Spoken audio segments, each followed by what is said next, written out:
अस्सलाम वालेकुम नाजरीन, सियासत के इस खबरनामे में आपका इस्तकबाल है।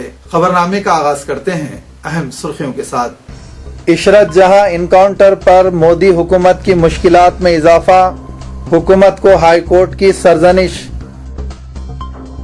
टीआरएस का तेलंगाना बंद अजला में कामयाब, शहर में मामूल की जिंदगी पर कोई असर नहीं। एनडीए में फूट के आसार नुमाया। स्पॉट फिक्सिंग मामले में मोहम्मद आसिफ की अपील मुस्तरद। पेश है खबरों की तफसील। मुंबई की साकिन इशरत जहां और दीगर 3 नौजवानों के गुजरात पुलिस की जानिब से बेरहमाना कत्ल के तकरीबन 9 साल बाद इस मामले ने एक नया रुख इख्तियार किया है, जबकि मुल्क की आला तरीन इंटेलिजेंस एजेंसी इंटेलिजेंस ब्यूरो का फर्जी इनकाउंटर में मशकूक रोल सामने आ रहा है। आईबी के स्पेशल डायरेक्टर राजेंद्र कुमार को इस मुकदमे में सीबीआई की जानिब से संगीन इल्जामात का सामना है। ज़राए के मुताबिक सीबीआई की तहकीकात से इशरत और दीगर 3 नौजवानों की हलाकत में आईबी और गुजरात पुलिस के दरमियान साजबाज की कड़ियों का इंकशाफ होता है। ज़राए ने दावा किया कि कुमार ने न सिर्फ इशरत के बारे में इंटेलिजेंस इत्तलात फराहम की थी, बल्कि फर्जी इनकाउंटर के मंसूबे में रास्त और सरगर्म तौर पर मुलविस रहा। चारों नौजवानों को आईबी ने उठा लिया था और इनकाउंटर से 3 दिन तक गैर कानूनी तौर पर हिरासत में रखा। ज़राए ने मजीद बताया कि इनकाउंटर से एक दिन कबल इशरत और दीगर 3 नौजवानों को वलसाड़ टोल प्लाजा पर गुजरात पुलिस के हवाले किया गया। सीबीआई तहकीकात के मुताबिक इशरत और उसके साथियों के पास जो AK-47 और दीगर असला बरामद हुआ था, वो कुमार ने ही फराहम किया था। इसके अलावा फ़ोन कॉल रिकॉर्ड देखने से पता चलता है कि कुमार ने इनकाउंटर के दिन चीफ मिनिस्टर गुजरात नरेंद्र मोदी के दफ्तर से 37 मरतबा बातचीत की थी। नरेंद्र मोदी हुकूमत को एक ज़बरदस्त धक्का उस वक्त लगा जब गुजरात हुकूमत ने इशरत जहां फर्जी इनकाउंटर केस में बरवक्त चार्जशीट दाखिल न करने पर न सिर्फ सीबीआई की सरजनिश की, बल्कि हुकूमत गुजरात से कहा कि फर्जी इनकाउंटर में किसी को भी खाह वो दहशतगर्द ही क्यों न हो, हलाक करने का किसी को हक हासिल नहीं है। जस्टिस जयंती पाटिल और जस्टिस अभिलाष कुमारी पर मुश्तमिल बेंच ने चार्जशीट दाखिल करने में ताख़ीर पर सीबीआई की सरजनिश की। इसी ताख़ीर के सबब कई पुलिस ओहदेदारों को, जिन्हें इस केस में गिरफ्तार किया जा चुका था, जमानत पर रिहाई मिल रही है। तहकीकाती एजेंसी की इस बात पर भी सरजनिश की गई कि वो अपने ज़्यादातर वक्त इनकाउंटर की असलियत मालूम करने के बजाय इंटेलिजेंस ब्यूरो की इत्तलात की तनक्की में सर्फ कर रही है। अदालत ने एजेंसी से कहा कि तहकीकात में क्या रुकावट है, चार्जशीट बर वक्त क्यों दाखिल नहीं की गई, क्या आप बाज़ मुल्ज़िमीन के तय नरम और दूसरों के खिलाफ सख्त रवैया रखते हैं। सरकारी वकील तुषार मेहता को मुखातिब करते हुए जस्टिस पाटिल ने कहा कि हुकूमत का क्या रोल है। जिन ओहदेदारों ने 4 अफराद को, अगरचे वो दहशतगर्द या ख़तरनाक मुजरिम ही क्यों न हो, हलाक कर दिया, उनका दिफा क्यों किया जा रहा है। फर्जी इनकाउंटर्स के जरिए किसी को, खा वो दहशतगर्द ही क्यों न हो, हलाक करने का किसी के पास लाइसेंस नहीं है। अदालत ने एडिशनल एडवोकेट जनरल से सवाल किया कि रियासत इस केस में सीबीआई तहकीकात की मुखालिफत क्यों बरकरार रखे हुए है, रियासती हुक्काम एजेंसी से ताउन क्यों नहीं कर रहे हैं। डिवीज़न बेंच ने इस मामले की समाअत करते हुए ये एहसास जाहिर किया कि बादियों नज़र में हम ये देखते हैं कि सीबीआई इनकाउंटर की हकीकत के बारे में तहकीकात के बजाय इंटेलिजेंस ब्यूरो की जानिब से फराहम करदा इत्तलात की हकीकत पर तवज्जो मरकूज कर रही है। तेलंगाना राष्ट्र समिति की जानिब से तेलंगाना बंद की अपील का आज मिला जुला रद्द-ए-अमल देखा गया। हैदराबाद में बंद का जुज़वी असर रहा और मामूल की ज़िंदगी मुतासिर नहीं हुई, जबकि स्कूल्स को एहतियाती तौर पर छुट्टी दे दी गई थी। आरटीसी ने भी बस सर्विसेज को बहाल रखा। बाज़ अजला में बंद मुकम्मल और बाज़ में जुज़वी रहा। टीआरएस ने कल के चलो असम्बली एहतजाज के मौके पर पुलिस की मुबैना ज़्यादतियों और गिरफ्तारियों के खिलाफ तेलंगाना बंद की अपील की थी। शहर और अजला में टीआरएस और जेएसी के कई कायदीन को पुलिस ने मुजाहरे करने पर हिरासत में ले लिया। पॉलिटिकल जेएसी ने बंद की तायीद की, जबकि बीजेपी और सीपीआई ने खुद को बंद से अलहदा रखा था। इसी दौरान उस्मानिया यूनिवर्सिटी में श्रीनिवास नामी एक तालिब इल्म ने अलहदा तेलंगाना रियासत की तश्कील में ताख़ीर पर मायूस होकर खुदकुशी कर ली। इसकी नाश यूनिवर्सिटी के अहाते में एक दरख्त से लटकी हुई पाई गई। बिहार में बरसर इख्तिदार इत्तेहाद में ऐसा लगता है कि फूट पड़ जाएगी, जबकि इत्तेहाद की असल हलीफ जमात जनता दल यू ने कहा है कि चीफ मिनिस्टर गुजरात नरेंद्र मोदी को बीजेपी में बड़ा ओहदा दिए जाने की वजह से इस इत्तेहाद में मसाइल और मुश्किलात पैदा हो गई हैं। जनता दल यू के आला कायदीन बशमूल चीफ मिनिस्टर बिहार नीतीश कुमार, सदर पार्टी शरद यादव इम्कान है कि इतवार को पटना में एक इजलास मुनक़िद करते हुए बीजेपी के साथ अपने इत्तेहाद के मुस्तक़बिल पर कोई फैसला करेंगे। जनता दल यू के आला कायदीन के साथ मुशावरत के लिए अपनी सेवा यात्रा से वापसी के बाद चीफ मिनिस्टर बिहार नीतीश कुमार ने कहा कि सूरत हाल अब यह है कि इस इत्तेहाद में मसाइल हैं।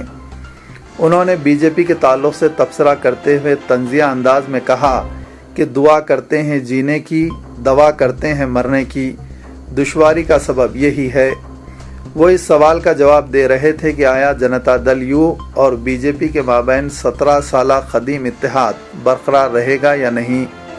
उन्होंने कहा कि सूरत हाल मुश्किल है और इस मुश्किल सूरत हाल में क्या कुछ किया जाना चाहिए, इस पर तमाम कायदीन के साथ तबादला ख्याल किया जा रहा है। नीतीश कुमार ने कहा कि एक तरफ तो ये कहा जा रहा है कि ये एक 17 साला क़दीम इत्तेहाद है जिसे बरकरार रखा जाना चाहिए, जबकि दूसरी तरफ जो शराइत आयद की जा रही हैं इसकी वजह से मसाइल पैदा हो रहे हैं।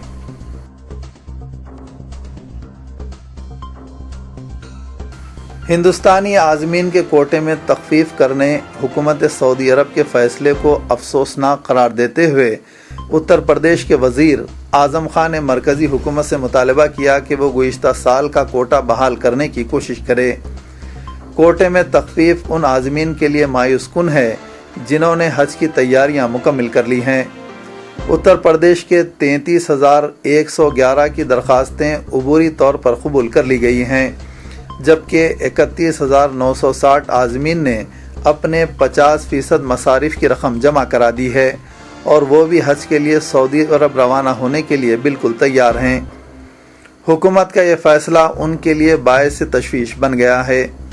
आज़म खान ने कहा कि अगर आज़मीन को ये बात मालूम हो जाए कि हिंदुस्तानी आज़मीन हज का कोटा कम कर दिया गया है तो वो न जाने क्या कर बैठेंगे।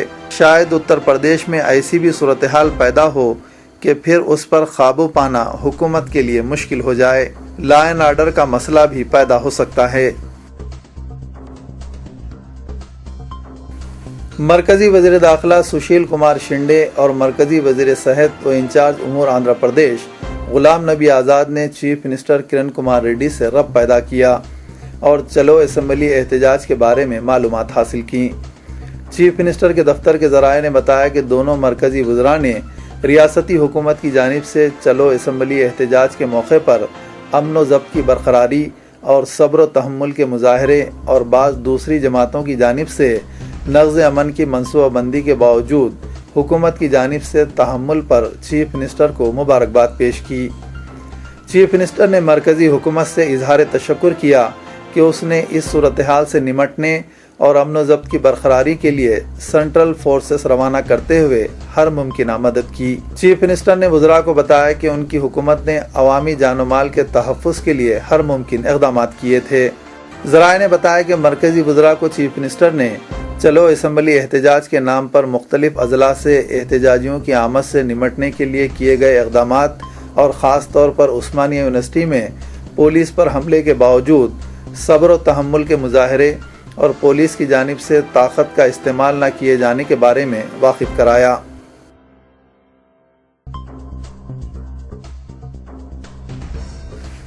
चीफ मिनिस्टर किरण कुमार रेड्डी पर तेलंगाना एहतजाज का असर देखा गया, जो असम्बली के अल्तवा के बाद deputy chief minister Damodara Narasimha की कार में सेक्रेटेरिएट के लिए रवाना हुए। बताया जाता है कि असम्बली इजलास में शिरकत के लिए अहाते असम्बली पहुंचने वाले चीफ मिनिस्टर और स्पीकर असम्बली एन मनोहर को TRS اور BJP کے ارکان نے گھیراؤ کرنے کی کوشش کی۔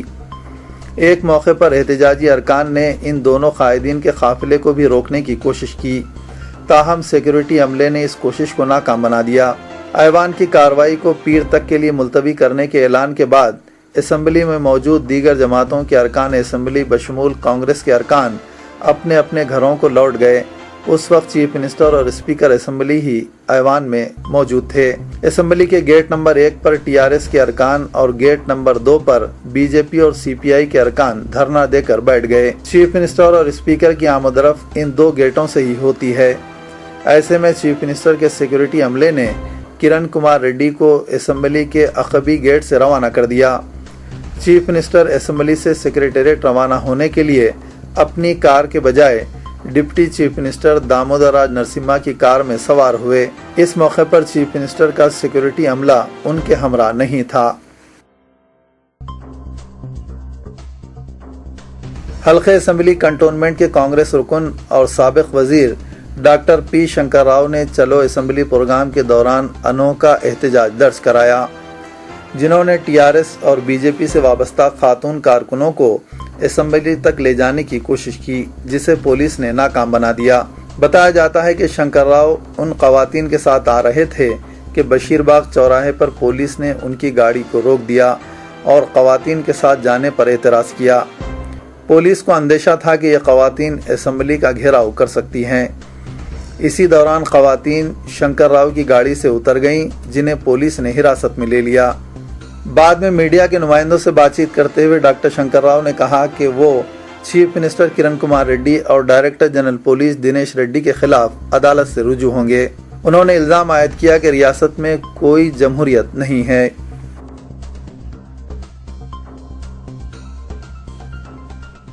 Telangana political joint action committee کی جانب سے علیحدہ تلنگانہ کے مطالبے کی تائید میں چلو اسمبلی احتجاج کی تمام جماعتوں نے تائید کی اور ان جماعتوں کے اہم قائدین بھی احتجاج میں نظر آئے، لیکن TRS کے سربراہ کے چندر شیکھر راؤ احتجاج میں کہیں بھی دکھائی نہیں دیے، حالانکہ ان کی پارٹی کے تمام سینئر قائدین احتجاج میں شریک ہوئے اور خود کو گرفتاری کے لیے پیش کیا۔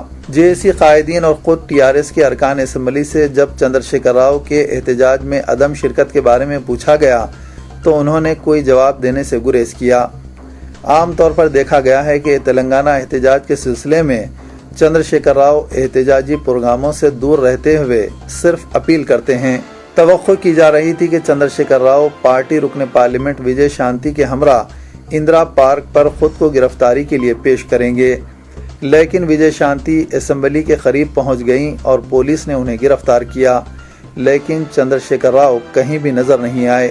JSC قائدین کے ساتھ بھی امپلائیز قائدین تھے، لیکن چندر شیکھر راؤ وہاں بھی نظر نہیں آئے۔ بتایا جاتا ہے کہ وہ اپنی قیامگاہ سے احتجاج کے بارے میں معلومات حاصل کر رہے تھے۔ وہ ارکان اسمبلی اور سینئر قائدین سے ٹیلی فون پر رابطے میں تھے۔ حیدرآباد شہر کے سرکاری، امدادی اور مسلمہ مدارس میں تعلیم حاصل کرنے والے طلباء و طالبات کو جاریہ تعلیمی سال اسکالرشپ کے حصول کو آسان بنانے کے لیے مختلف سماجی تنظیموں اور روزنامہ سیاست کی جانب سے مشترکہ مہم کا حیدرآباد میں آغاز عمل میں آیا۔ اس موقع پر عابد رسول خان چیئرمین اقلیتی کمیشن نے مخاطب کرتے ہوئے کہا کہ اقلیتوں کی فلاح و بہبود کے لیے ریاستی حکومت کی جانب سے جاری کردہ رقم اور اسکیمات سے 100% استفادہ کرنے کی ضرورت ہے۔ انہوں نے کہا کہ اسکالرشپ کے حصول میں دشواریوں کے تدارک کے لیے متعلقہ محکمے کو ہدایات جاری کی جائے گی اور مختلف سماجی تنظیموں کی جانب سے شروع کردہ اس مہم کی انہوں نے ستائش کی۔